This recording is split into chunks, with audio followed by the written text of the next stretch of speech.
आइए, बहुत बहुत स्वागत है संस्कार एकेडमी के इस लेक्चर सीरीज में। आज हम वर्ग 12वीं के अंतर्गत बायोलॉजी का रिप्रोडक्शन की आगे चर्चा करने जा रहे हैं। इससे पहले की वीडियोज में हम देख चुके हैं कि रिप्रोडक्शन का इंट्रोडक्शन क्या है, क्यों जरूरी है जीवों के लिए रिप्रोडक्शन का, फिर रिप्रोडक्शन कितने प्रकार के होते हैं, एसेक्सुअल और सेक्सुअल। फिर हमने देखा कि एसेक्सुअल रिप्रोडक्शन मुख्य रूप से 5 प्रकार के होते हैं: फिशियन, बर्डिंग, स्पोरलेशन, फ्रेगमेंटेशन और रीजेनरेशन। इसके अंतर्गत हमने फिशियन की चर्चा कर रहे थे। फिशियन अर्थात एक पेरेंट्स टूट करके 2 या अधिक डॉटर सेल प्रोड्यूस करता है। उसके अंतर्गत हमने देखा कि ये फिशियन 3 तरह के होते हैं: बाइनरी फिशियन, मल्टीप्ले फिशियन और प्लाज़ोटोमी फिशियन। इसमें भी हमने बाइनरी फिशन को देखा कि जिस फिशन की प्रोसेस में 1 पेरेंटल ऑर्गेनिज्म, पेरेंटल सेल है, वह डिवाइड होकर के 2 डॉटर सेल का फॉर्मेशन करता है, प्रोड्यूस करता है, उसे बाइनरी फिशन कहते हैं। फिर हमने बाइनरी फिशन के लिए भी उनका टाइप देखा था, जैसे कि सिंपल बाइनरी फिशन यानी irregular binary fission, transverse binary fission, longitudinal binary fission और ऑब्लिक्यू बाइनरी फिशन। अब उसके आगे हमें देखना है multiple binary fission. Multiple binary fission, इसका अर्थ है कि the process of fusion in which one parental cell divides into more than 2 daughter cell या मल्टीप्ले डॉटर सेल, तो इसे कहते हैं मल्टीप्ले फिशियन। अब मल्टीप्ले फिशियन जैसे कि अमीबा का उदाहरण हमने बाइनरी फिशियन में भी देखा था, इरेगुलर बाइनरी फिशियन के अंतर्गत, कि अमीबा में इरेगुलर बाइनरी फिशियन होता है। लेकिन अमीबा जब अपने फेवरेबल कंडीशन में होता है, अनुकूल वातावरण में होता है, तब वह बाइनरी फिशन करता है। लेकिन जब अमीबा किसी कारणवश अनफेवरेबल कंडीशन में फंस जाता है, तो अनफेवरेबल कंडीशन में अमीबा मल्टीप्ले फिशन करता है, रिप्रोड्यूस के लिए, रिप्रोडक्शन की प्रोसेस के लिए। तो हम पहली बात यहाँ जो नोट करेंगे, वह पहली बात नोट करेंगे कि during unfavourable condition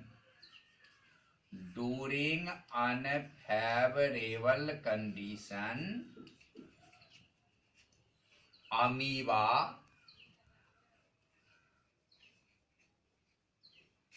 reproduce with multiple fission। कि जब अनफेवरेबल कंडीशन है, तो अनफेवरेबल कंडीशन में अमीबा मल्टीप्ले फिशियन द्वारा रिप्रोडक्शन करता है, संतति ऑफ स्प्रिंग बनाता है।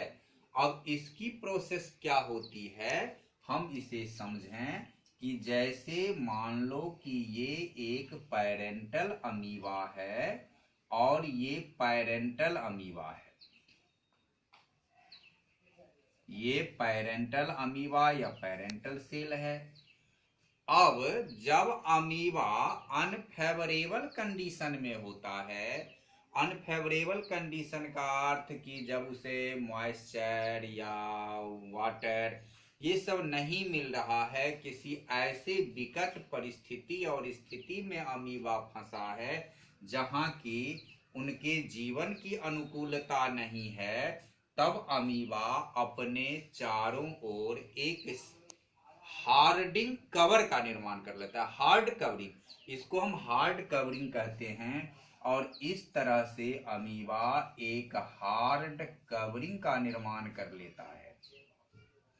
और ये हार्ड कवरिंग का जो निर्माण कर लेता है इसे हम कहते हैं सिस्ट।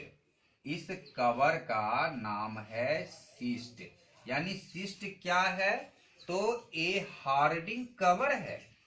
सिस्ट ए हार्डिंग कवर है, या हार्ड कवरिंग हम कहें, हार्ड कवरिंग है। ये एक चारों ओर का उसका ऐसा आवरण है, ढक्कन है, जो कि अमीबा को अनफेवरेबल कंडीशन में जीवित रखता है। तो सबसे पहला काम अमीबा यही करता है कि अपने चारों ओर एक हार्डनेस कवरिंग का निर्माण कर लेता है। इस हार्डनेस कवरिंग को कहते हैं सिस्ट।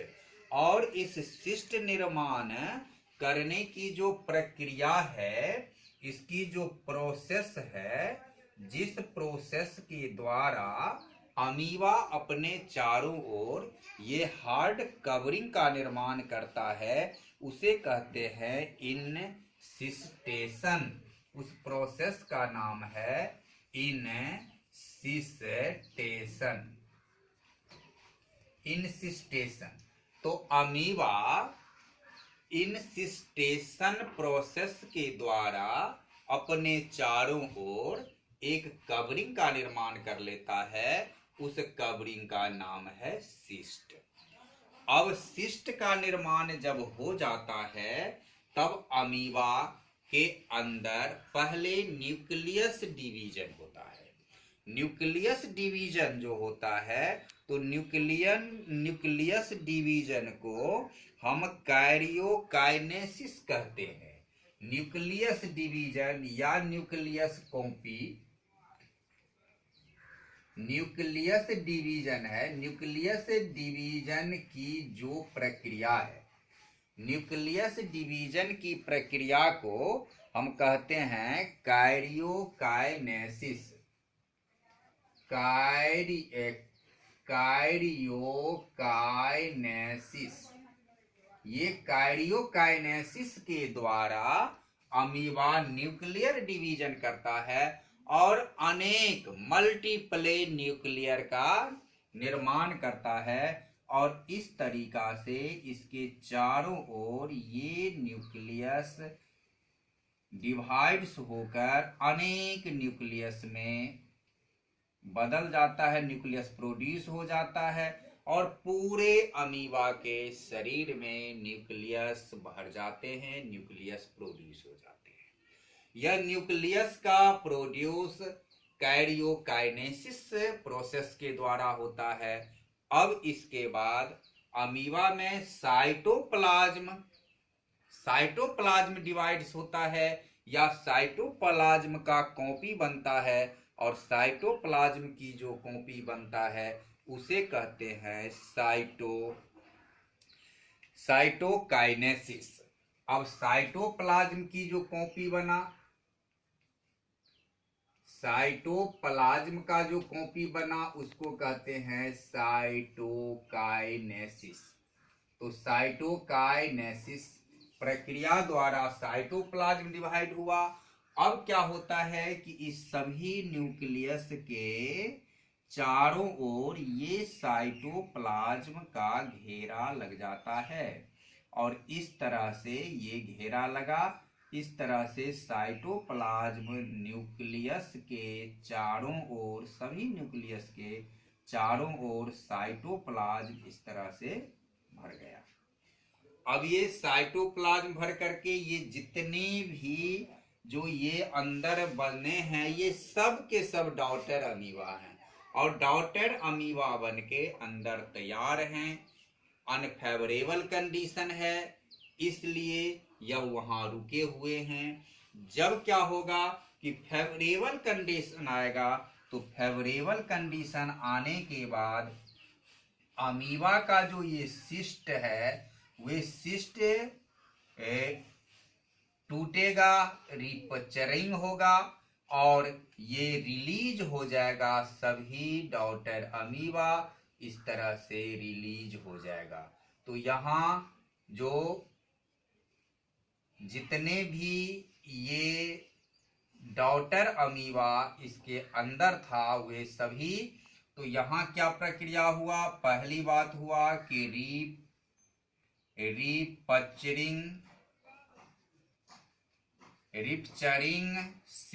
रिपचरिंग सिस्ट माने हुआ सिस्ट टूटा, और ये जितने भी हैं ये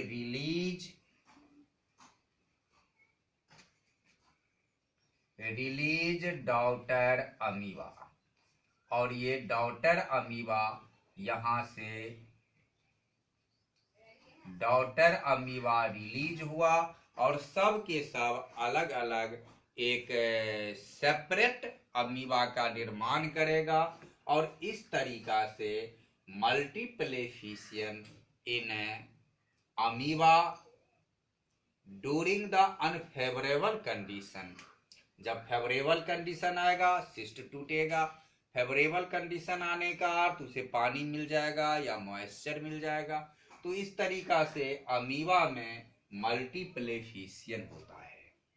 तो हमने एक मल्टीप्लिकेशन अमीबा के अंतर्गत देखा।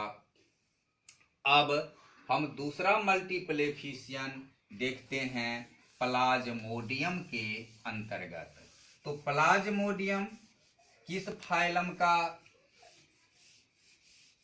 ऑर्गेनिज्म है? तो सबसे पहले हम ये जाने कि प्लाज्मोडियम प्रोटोजोआ फाइलियम के प्लाज्मोडियम का फाइलम क्या है? ये इसका फाइलम है प्रोटोजोआ। प्लाज्मोडियम प्रोटोजोआ फाइलियम के मेंबर हैं, यानी इस वर्ग के सदस्य हैं, प्रोटोजोआ वर्ग के सदस्य हैं प्लाज्मोडियम। अब प्लाज्मोडियम पर एक दो मोटी मोटी बातें हम जान लें कि plasmodium causes of malaria, Plasmodium क्या है? काउजेज ऑफ मलेरिया, ये मलेरिया का कारण है। प्लाज्मोडियम से मलेरिया रोग उत्पन्न होती है। अब प्लाज्मोडियम की जो लाइफ साइकिल है, जीवन चक्र है, इसके बारे में हम जब अगले अध्याय में जब हम ह्यूमन हेल्थ एंड डिजीज पढ़ेंगे उसमें विस्तार से चर्चा करेंगे। तो ये हुआ कि plasmodium causes of malaria, plasmodium schizont है, प्लाज्मोडियम एस्कीजोंट है। तो इस तरीका से कुछ ये बात है जो हमने प्लाज्मोडियम के संबंध में मोटी मोटी बातों को देखा। अब हम देखें कि प्लाज्मोडियम की जो रिप्रोडक्शन है वह मल्टीप्लिकेशन के द्वारा किस तरह से होता है। तो प्लाज्मोडियम का जो रिप्रोडक्शन है वह इस तरीके से एक प्लाज्मोडियम है, और इस प्लाज्मोडियम जो ये एस्कीजोंट है, इसमें ये सेल है जिसे हम एस्कीजोंट सेल भी कहते हैं।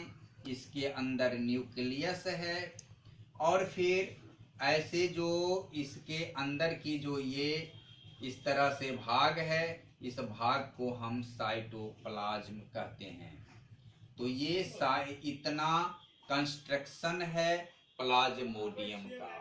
और प्लाज्मोडियम के अंतर्गत भी जिस तरह से अमीबा से हुआ कि इसके अंदर भी इसके एस्कीजोंट सेल के अंदर अनेक न्यूक्लियस डिवाइड्स होंगे, और न्यूक्लियस इस तरह से डिवाइड्स होके अनेक न्यूक्लियस का कॉपी बनेगा, और ये न्यूक्लियस के कॉपी इसमें इस तरह से फैलेंगे, भर जाएंगे और फिर साइटोप्लाज्म का डिवाइड्स होगा और साइटोप्लाज्म इस न्यूक्लियस के चारों ओर लग जाएंगे और इस तरीका से बहुत सारे डॉटर प्लाज्मोडियम तैयार हो जाएंगे।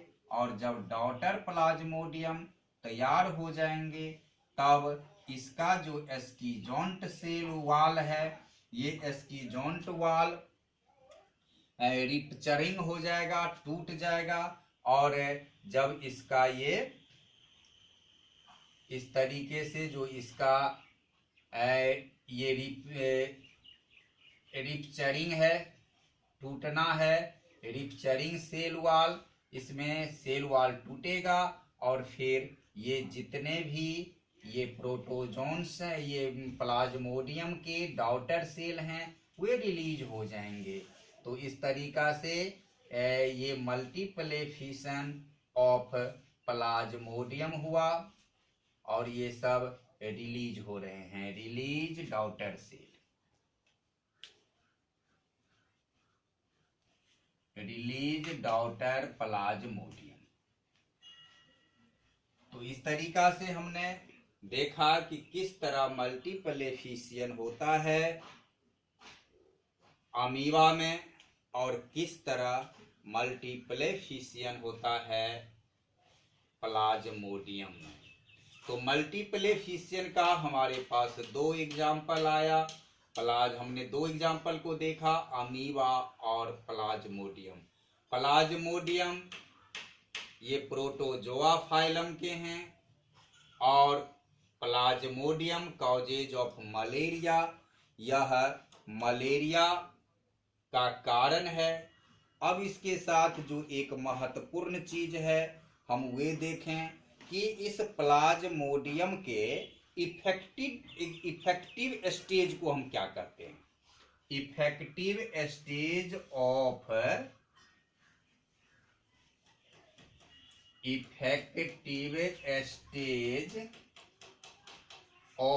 प्लाज्मोडियम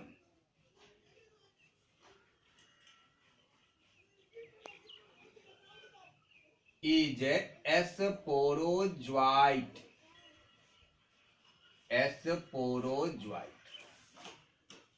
ये प्लाज्मोडियम के इफेक्टिव स्टेज है।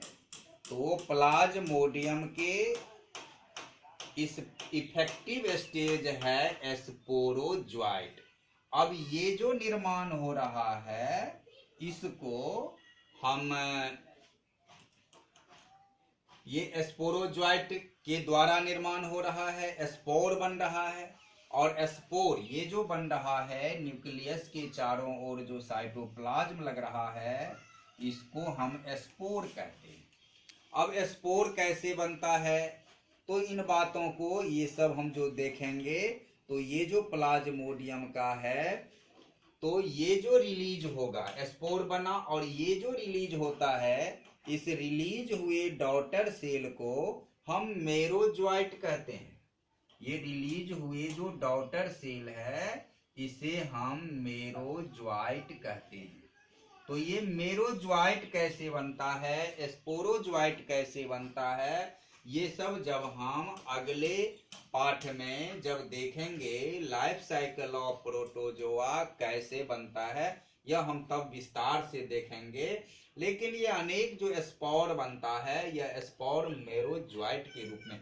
तो यहाँ हमने देखा कि ये प्लाज्मोडियम जो है उसके इफेक्टिव स्टेज को हम कहते हैं स्पोरोजोइट। लेकिन ये रिलीज होने वाले जो डॉटर सेल हैं वह मेरोजोइट होते हैं। तो यहाँ एक मुख्य बात हमको याद रखनी है कि रिलीज होने वाले daughter cell of plasmodium is merozoite and effective stage of plasmodium is sporozoite. तो ये इस तरीके से हमने देखा कि किस तरह प्लाज्मोडियम में ये मल्टीप्लिकेशन होता है। अब इसके आगे हम देखते हैं तीसरा जो है प्लाज़ोटोमी।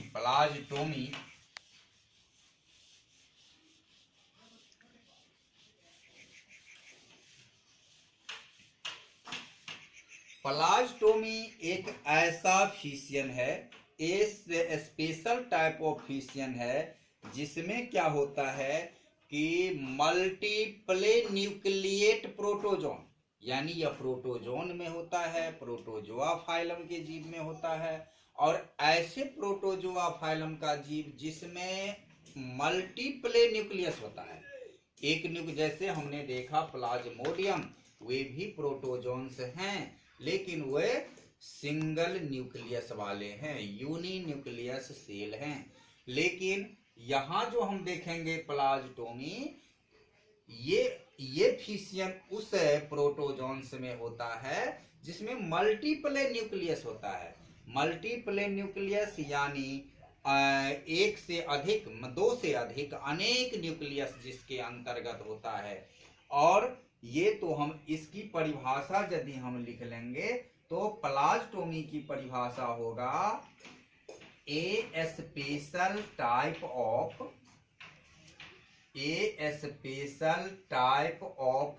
फिशियन in which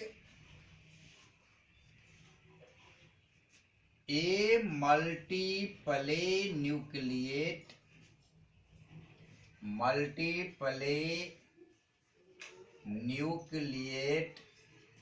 protozoans divides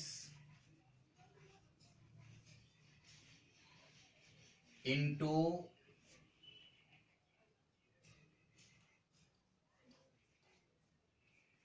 multiple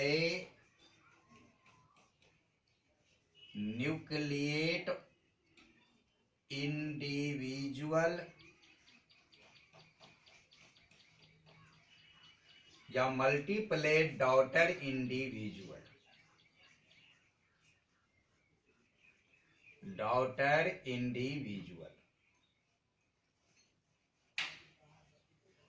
तो a special type of fission in which a multiple nucleate protozoans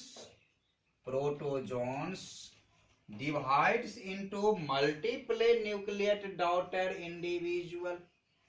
ये क्या होगा कि अनेक, या हम इसको ये कहें कि ये टू और मोर देन भी हो जाएगा कि a special type of fission in which multiple nucleate protozoans divides into, तो डिवाइड्स इनटू टू और more multiple nucleate daughter individual, इसे हम कहेंगे प्लाज्टोमी।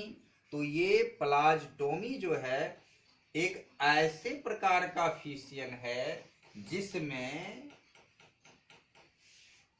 एक से अधिक न्यूक्लियस वाला प्रोटोजोन्स डिवाइड हो जाता है दो या अधिक, एक से अधिक न्यूक्लियस वाले डॉटर सेल में।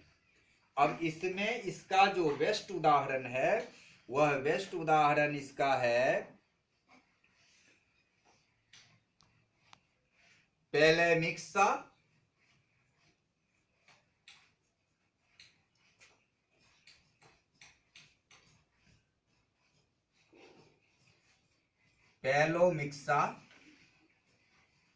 और